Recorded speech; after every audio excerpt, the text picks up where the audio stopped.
Welcome to Common Sense Rhode Island. This is a program where we try to make sense of the policies that affect your life and come up with common sense solutions. Today we have with us Mr. Jeremy Chiappetta, who is the Executive Director of the Blackstone Valley Prep Mayoral Academy, which is quite a mouthful. We'll just call it Blackstone Valley Prep. And this is a charter school that's in Pawtucket.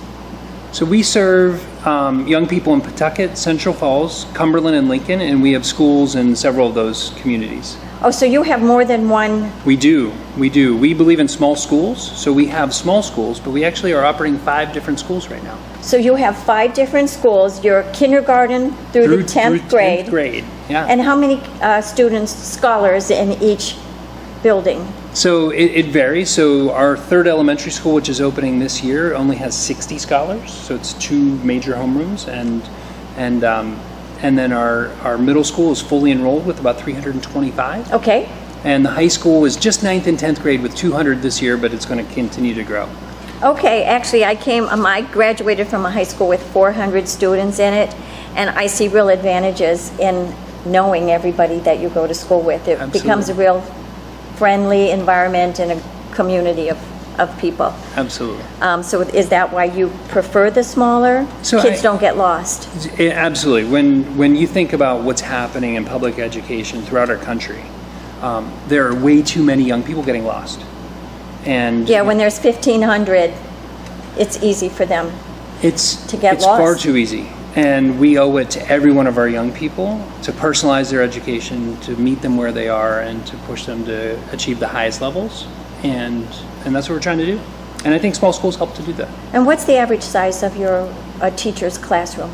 So class size, unlike school size, class size is actually pretty big. So we're a class size of usually about 27. Okay. And what we do to balance that is at the elementary level and in many other grade levels for reading and math, we will do a co-teaching model, where we'll have 2 educators in the classroom to support that class. Okay, I did some of that myself at one point, but all right, so charter schools feel like private schools because they're small, because they're kind of off to the side. But uniforms, we have uniforms at You ours. have uniforms, okay, but they're really public schools. Tell me tell me about that difference, and why are you not considered a private school? Why are you a public school? So we're a public school because we are publicly funded. We are publicly authorized to operate. We follow regulations, both federal regulations that authorize charter schools, and then state regulations that oversee us, and state law, which enables us to exist. Every 5 years, we're reauthorized or not by the Board of Education. In other words, you have to have certain academic standards. You have to meet certain levels. Academic standards, financial standards, operational viability. The Department of Ed, they have an incredibly rigorous process, not just to become a charter school, but to remain a charter school. There's a week-long site visit with a team that comes in, visits virtually every classroom, pores over data, reads the minutes from our board meetings for the last 5 years, Okay. truly. So it's very, very rigorous. Absolutely. And we're public. Our meetings are posted on the Secretary of State website. Okay. Have any charter schools not been given approval, or are we not that far into the... So nationally, there are a number of examples of public charter schools that have had their charters revoked. And in Rhode Island, that has not happened, although there have been charter schools whose renewals have been conditional, or instead of getting a 5-year renewal, it's a shorter term renewal based on whatever the decisions So the ones that stay in business have to be good. Absolutely. In a lot of different metrics. Absolutely. I mean, we are publicly accountable, and certainly the charter that we have says that we're going to meet these certain goals and objectives, and if we're not doing that, then if we don't have clean audits, if we're not producing great results, we shouldn't exist. Okay, all right. But Blackstone Valley Prep Mayoral Academy Yes.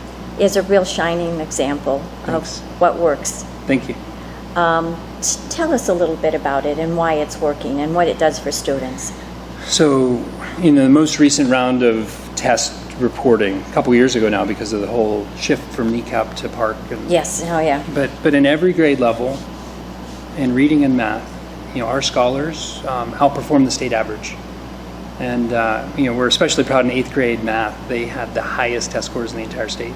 The highest in the state? Yeah. In math? In math. Okay. Which is one of these areas that we're all so concerned Everybody's about. always struggling with. And somehow, and it's not a secret sauce, it is incredible hard work. That's the somehow our scholars achieve, greatness, truly. And it happens when teachers, parents, and scholars, students are working together.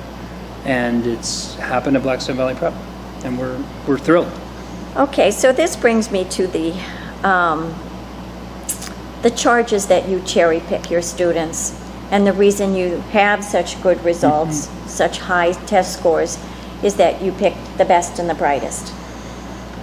Tell me about your selection process.